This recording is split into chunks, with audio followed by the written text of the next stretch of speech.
The federal government inaugurated the Steering Committee on the Commercialization of the Nigerian Film Corporation, the NFC. The Minister of Information and Culture, Alhaji Lai Mohammed, who inaugurated the committee, says the country's film industry has the potential to make Nigeria the entertainment capital of Africa, adding that the federal government is now set to reposition the NFC for effective service delivery.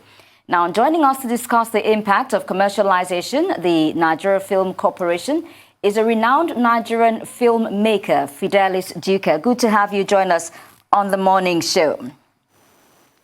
Morning, let me quickly ask you, what will it take to reposition Nigerian Film Corporation? The news came to us also as, do I say, a surprise to most practitioners, because in the last 5 or 6 years, since the advent of this present administration, the minister has set up several committees on several reviews. So I speak to you, there are several other bills sitting at the National Assembly, several committees set up on this same issue. And it's, for us, most of us, we're not even fully in tune with what the details of this commercialization will involve.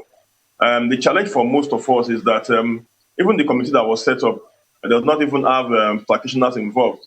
It's basically civil servants in the ministry and, of course, a consultant.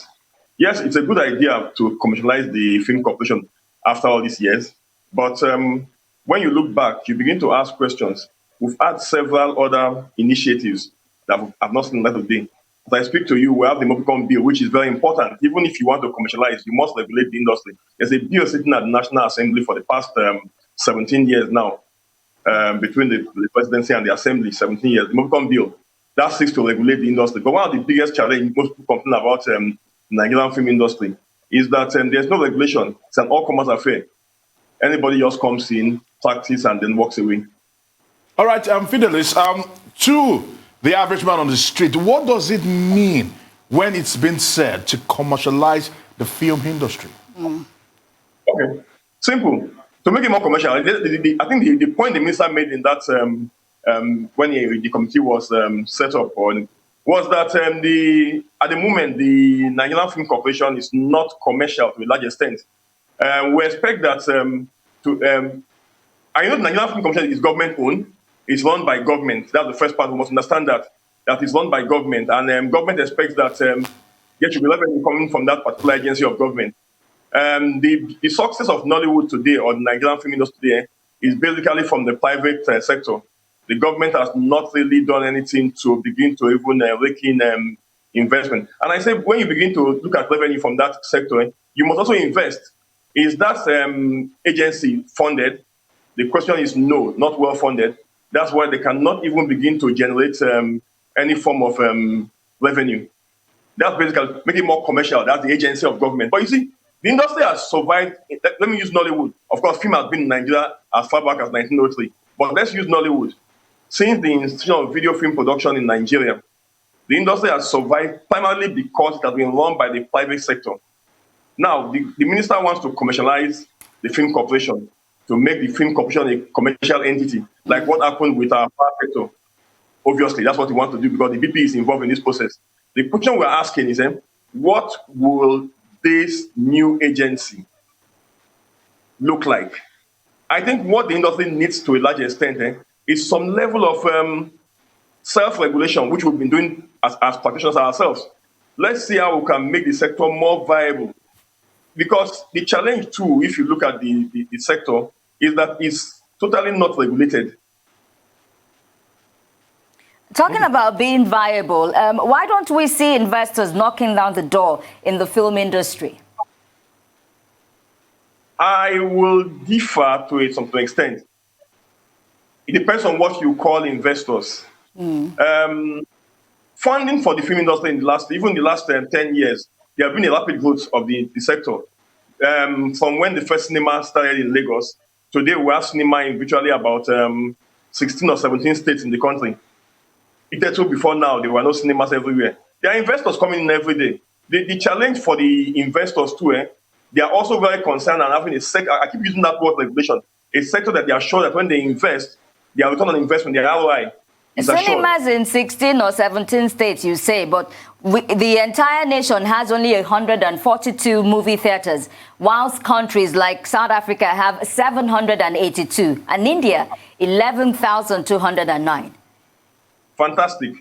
You will recall that before the advent of when the cinemas come out, we had these numbers of cinemas all over the country. There was no part of Nigeria where you didn't have cinema. I remember those days when I was growing up I grew up in Lagos. You had cinemas like the cinema, you had Casino Cinema. You had so many cinemas in Lagos. Yeah. There was no part of Lagos. Go to Ajegunle, you see cinemas there. Go to Munshi, you find cinemas there. There was no part of Lagos that had no cinema at that point in time. Go to our high school in the north, school in Kano. We had El Dorado Cinema in Kano. We had more than 5 or 7 cinemas. So there was no part of Nigeria. But of course, when military came in, and of course, we had challenges with the investors at that point in time to pull out. These cinemas became churches. These cinemas became warehouses and all that. Yeah. And just recently, we started coming back again with the cinemas. And in less than about 7 or 8 years, let's say 10 years now, look at the number of cinemas we've been able to amass. And I tell you that as I speak to you, more are coming up in virtually every state in Nigeria. All right. The minister also alluded that the success of this cinema culture we're talking about will be hinged on the state governors investing. But do you think there is a political will from the state governors to be able to invest so much in the entertainment industry to be able to see them blossom? You are chuckling. All right. Explain to us. Talk to us about this. The minister has good intention. But you see, assuming I tell you that I want to do something, I'm not doing the same thing. And I'll tell you why I'm saying this. I will use the example of the stadiums in Nigeria. Most of the stadiums in Nigeria, to a large extent, side with the federal government owning most of the stadiums. Then state governments are building their own stadiums. Let's use the airports too. The airports side with the federal government, and state governments are building stadiums in Akwa Ibom, in other states, in Ondo and the rest. So if the minister is expecting that at this point in time, I was expecting that the minister would say that the federal government wants to build 6 major cinemas in the 6 geopolitical zones of Nigeria. Let's start from there. That will encourage the states. You are not, the federal government is not even planning to build cinemas. Most of the cinemas I've mentioned so far in the last 10 years are by private investors. And the minister is expecting the state governments to begin to build cinemas. Because they will begin to ask you, even the federal government has not even built one. I would think that that's where we'll start from. Because when you tell somebody to go and do something, you're not even doing anything. It's just, for me, with due respect to the minister, my only challenge is the issue of setting up different committees. We have about 10, 15 committees in the last 5 years. And none of them have come out with any useful information and any useful results for the film industry. And it's very painful because most filmmakers, when we sit in our little corners, we say, why a new committee again? We have the Mopcom bill sitting there for the past 17 years. Nothing has happened to it. Successive ministers have come in, and this same bill is still there. Nothing is happening to it. I think it starts from there. When you have a system where, look at, a good example is the APCON. Of course, when it became the global body for advertising in Nigeria, automatically that sector has been so regulated that you can't just wake up in the morning and say you want to go into advertising. And that's why it's booming. What about the telecom industry that you had in an interview with the MD of Airtel earlier today? You must look for a way to regulate. And there's no regulation because even the Film Corporation today is not a regulatory body for the film industry. The National Film and Business Board is not for filmmakers, it's for regulating the content in the film. It does not regulate the practice of film in Nigeria. Yeah. You get my point? So it's just the content in the film. So when we're agitating for this regulation, we know what we're talking about. We feel it starts from there, and it makes other parts of the industry, other sectors, like commercializing the film corporation easier, like forming a film commission, because there's a bill there of changing the Nigerian Film Corporation to a film commission, like what you have in South Africa. You mentioned the number of South Africa. Like what you have in even the same example in France, where you have the CNC, or the example in China, where you have the Bureau for Film Admission in China. So we must be circumspect and be more holistic in our approach to seeing how we want to reform this industry.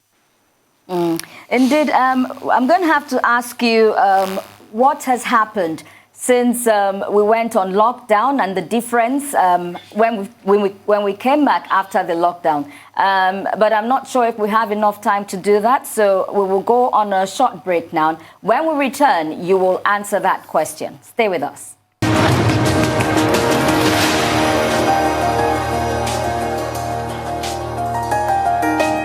Glad to have you back. You're watching The Morning Show, and we still have Fidelis Duke, renowned filmmaker, in the studio with us.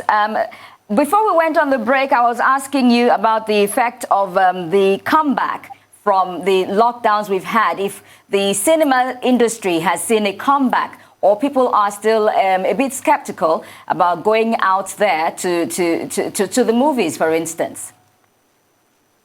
I think beyond the skepticism people face or want to share the fears of going back to the cinema, even if people want to go out in their numbers, there's still a major challenge in the sense that the cinemas cannot operate at maximum capacity again because based on the COVID-19 guidelines and all that, and of course the social distancing, the conditions for reopening the cinemas in most parts of the country is that they will open at about 30% or 40% of seating capacity. So that also will also, to a large extent, affect the industry that has been impacted since COVID-19 in March, when the cinemas were all closed. Yeah. So it's yes. So for me, I've tried to check one or two cinemas, and I've seen that there's still the apathy. And then, of course, if you look at the economy is not at its best time, I tell people that entertainment globally is only successful when the economy is at its best point. Because when you look at Maslow's needs, you know that when you consider what you need as a human being, you look at accommodation, you look at feeding, you look at clothing before you think of entertainment. So we have been really impacted at this point in time, and I sympathize with all of us, our colleagues. And that's why I'm worried, because if, most sectors are beginning to get support from the government. When yes, the committee was set up for the creative industry too, where film also is a part of it. The committee has been sitting for weeks and months now. We've not heard the report of that committee till now. People are asking questions too. And if you look at the Nigerian environment today, people are even behaving as if there's no COVID-19 again in the system. You walk on the streets, you see people walking normally and behaving as if everything has gone back to normal. So we're hoping that that committee that was set up too will not have gone to the... It's 10 hours. All right, Fidelis, since we're mentioning COVID-19 and cinema culture, let's talk about even making of movies. How has COVID-19 impacted how movies are being shot this time around? And more importantly, let me just take you... Okay, let me first take you on that point, because I have something very critical to still ask you. But let's find out from you, first of all, concerning that. Okay. I think filmmakers have returned back to locations. But people are more careful now. People are a bit more careful. And I mentioned that we are human beings. Without knowing, sometimes we forget that the disease is still in the COVID-19. The COVID-19 is still in existence. And we forget ourselves all and embrace. But once in a while, people remember and then go back to their normal social distancing rules. You cannot blame humans. It's like that. And you saw a picture you showed on doing your newspaper review, where we are at a wedding of our politicians. All right, for the brevity of time, I want to find out, because the creative industry, like now, for example, the music industry really benefited heavily during the lockdown and the pandemic because streaming numbers went very high. It seems the film industry are still living in the dark ages, and they did not capitalize on digital. That was one area the industry did well to a large extent. For those who got genuine revenue from the streaming platforms, during the COVID-19, most of them made good money. I know those but just a handful of them. Yes, a very handful of them. But people have not really begun to understand that you can monetize your films on those platforms. People must begin to understand that with COVID-19, it's a new normal, and we must begin to think of new ways of even doing our films and even making revenue. That's why we expect that this committee for the commercialization of the film industry, of the film corporation, should involve practitioners who have experience in this business to also begin to advise government on areas of how we can commercialize the film corporation. Let's throw this very last one. What projects do you have for the near future as film festival director? Very quickly. Yes, I'm working, something came to my mind with the Independence at 60, which I forgot to say, congrats to all Nigerians. No matter how we look at it, we've come down 60 years and we've done very well. I'm working on a film on one of our icons, political icons. I've been working on that film for the past 4 years now. It's on Tafa Balewa. It's one man that I think we all need to check his antecedents and look at what he did in the short lifespan he had as Prime Minister of Nigeria. I've been working on that film called Balewa. All right. I want to say many thanks to you, Fidelis Duke, renowned filmmaker, for your time here on The Morning Show. Thank you for joining us. Thank you, everyone. Thank you for listening.